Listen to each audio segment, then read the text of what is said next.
Lesson 8.1, Video 6. Reflection over special lines. Now we're going to talk about y equals x, which has a y-intercept of 0 and a slope of 1.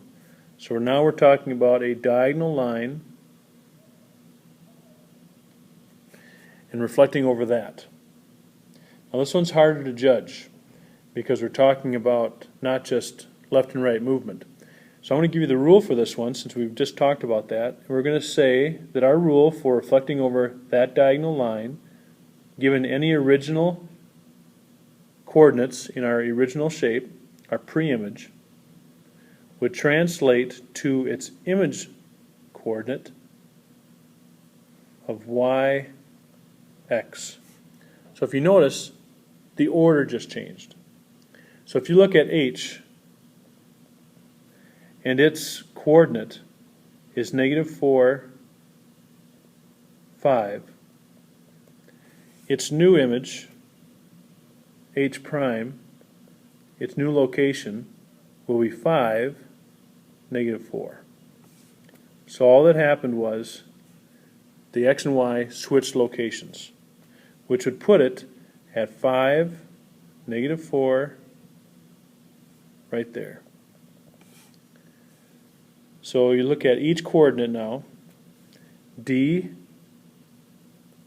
is -6, 3.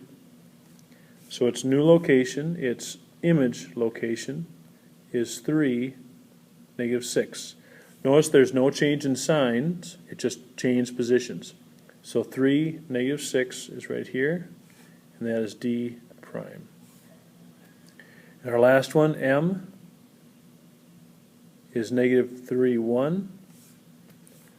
So M prime is 1, -3.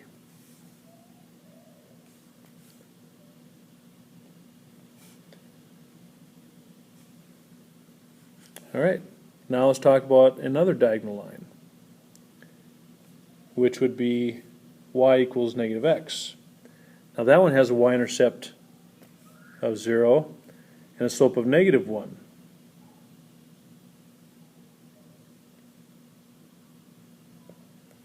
So a little bit different reflection here.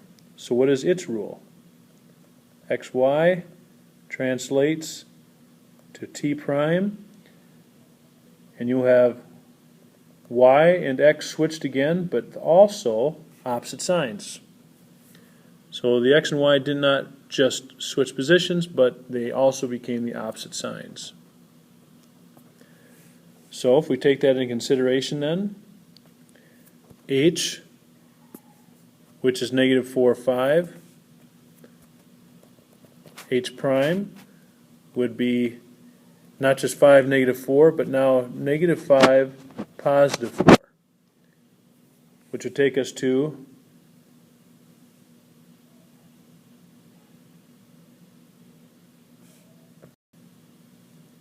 -5, 4. Now again, remember the h is reflecting over that line, so that would make sense. One diagonal away. And D, which is -6, 3, upon the transformation would make it -3, 6. So x and y switch and the signs are opposite. And our last one, M, sorry, this is prime. M is -3, 1, so I switch the 1 and make it negative, and the -3 I switch and I make it positive. So our new image is right there. So those are our two rules for transformation over special diagonal lines. And we'll finish with our ABCDO. In this particular case, when we do these kinds of reflections, A, B, C, D are preserved, and so is our orientation. Oh, I'm sorry, take that back. Except our orientation, it is reversed. So clockwise to counterclockwise. And this ends lesson 8.1, video 6.